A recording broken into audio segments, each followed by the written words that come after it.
श्री कृष्ण, जय श्री कृष्ण, जय श्री कृष्ण, जय श्री कृष्ण। जय राधा रानी की जय, जय सिया रामचंद्र की जय, जय वैष्णो माता की जय, जय खाटू श्याम की जय, जय माँ तुलसी की जय।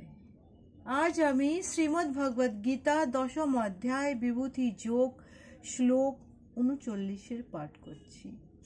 यतः च अपि सर्वभूतानां बीजं ततः अहम् अर्जुनः न ततः अस्ति विनः यतः संयतः मया भूतं चराचरम। অনুবাদ। এখানে ঠাকুর বলছেন, হে অর্জুন, যা সর্বভূতের বীজ স্বরূপ তাও আমি, যেহেতু আমাকে ছাড়া স্থাবর জঙ্গম কোনো বস্তুতে অস্তিত্ব থাকতে পারে না। জয় শ্রীকৃষ্ণ, জয় শ্রীকৃষ্ণ, জয় শ্রীকৃষ্ণ। শ্লোক 40। নাহা অন্তঃ अस्ति স্মমঃ দিব্যানাহং বিভূতিনাম परन्तपः एषः तु उद्देश्यतः प्रोक्तः विभूतिः विस्तारः मयः। অনুবাদ। এখানে ঠাকুর অর্জুনকে পরন্তপা অর্থাৎ শত্রু বিনাশকারী, শত্রু দমনকারী বলছেন হে অর্জুন, আমার দিব্য বিভূতির সমূহ অন্ত নেই। আমি এই সমস্ত বিভূতির বিস্তার সংক্ষেপে বললাম তোমারে। তাৎপর্য হচ্ছে এই দুটি শ্লোকে ঠাকুর এখানে বোঝাতে চেয়েছে, হে অর্জুন, আমি সব জায়গায় আছি, সব জায়গায়। তুমি কোথায় আমাকে খুঁজবে?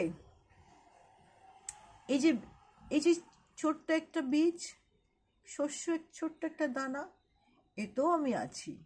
এই যে বড় একটা বিশাল বট বৃক্ষ, ওতেও আমি আছি।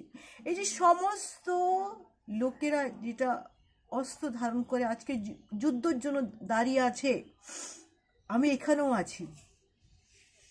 দেখতে চাও তুমি? আমি সব জায়গায় আছি, আমার বিস্তার সব জায়গায়। অর্থাৎ তুমি কোনটা বলছো? তুমি এই যুদ্ধ করবে না? তুমি এদেরকে মারতে চাইছো না? এদের তো মৃত্যু কালের হাতে বহু কাল আগে হয়ে গেছে। সেই কাল কে? সেই কাল আমি অর্জুন। আমি সৃষ্টির দাতা। আমি ওই ছোট্ট শস্য দানার মধ্যে থেকে জীবন সৃষ্টি করি, বট বৃক্ষর মতন এত বড় বৃক্ষ হই, ফল দিই, জীবনচক্র হয়, কাজ চলে যায়, আবার জীবন হয়, চলে, আবার আমার মধ্যে এসেই তো সেটা মিশে যায়। অর্জুন, আমি সব জায়গায় আছি, আমি সব জায়গায় আছি অর্জুন। তুমি এই যে মনে যে তোমার ভাব, আমি অস্ত্র তুলব না, তোমার কর্তব্য অর্জুন, তুমি অস্ত্র তোলো। কেন না? এইটাই তোমার কর্তব্য। তুমি আজ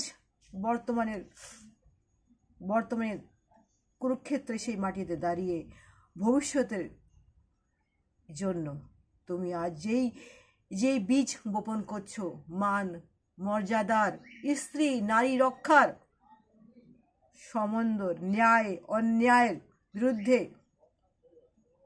তুমি যে বীজ বপনটা করছো, তুমি সেই জন্যই আজকে এখানে এসেছো। হে অর্জুন, মনে রেখো, কর্ম সব থেকে বড়। কর্ম ছাড়া এই পৃথিবীতে আর কিচ্ছু হয় না, আর কিচ্ছু হয় না। জয় শ্রীকৃষ্ণ, জয় শ্রীকৃষ্ণ, জয় শ্রীকৃষ্ণ। শ্লোক 41। यतः यतः विभूतिः मतः सत्त्वं श्रीमतः ऊर्जितम् एवः वः ततः एवः अवगच्छः तमः ममः तेजः अंशः সম্ভবः। অনুবাদ। ঠাকুর বলছেন, শ্রীযুক্ত, শ্রীসম্পন্ন ও বল প্রভাববাদীদের অধিকার যুক্ত যত বস্তু আছে সব আমার তেজস্ব সম্ভব তো বলে জানবে অর্জুন। जय श्री कृष्ण जय श्री कृष्ण जय श्री कृष्ण। श्लोक 42। अथवा बहुनः एतान् किमः ज्ञातेन तवः अर्जुन वैशिष्टः अहम इदं कृतस्नहम एकः अंशेन स्थितः जगतः। অনুবাদ, ঠাকুর এখানে আবার বলছেন, হে অর্জুন, অথবা এই প্রকার বহু জ্ঞানের দ্বারা তোমার কি প্রয়োজন?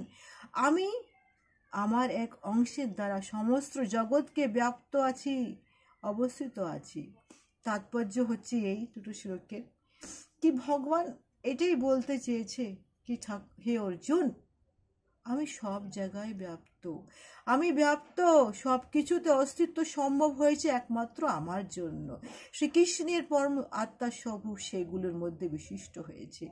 মহাত্মা জীব ব্রহ্মা থেকে শুরু হয় একটি ক্ষুদ্র পিঁপড়ে পর্যন্ত সকলে অস্তিত্ব সম্ভব হয়েছে, কারণ ভগবান তাদের সকলে অন্তরে বিরাজমান এবং তিনি প্রতিপালন করছেন। অর্থাৎ ভগবান সব জায়গায় আছে।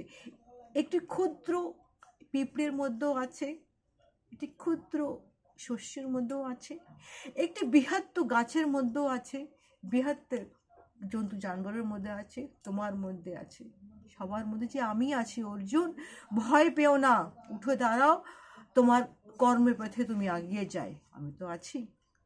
আজ আমি শ্রীমদ্ ভগবদ গীতার 10ম অধ্যায় এখানে সমাপ্ত করলাম। আগামীকাল থেকে 11শ অধ্যায় বিশ্বরূপ দর্শন যোগ আরম্ভ হবে। জয় শ্রীকৃষ্ণ।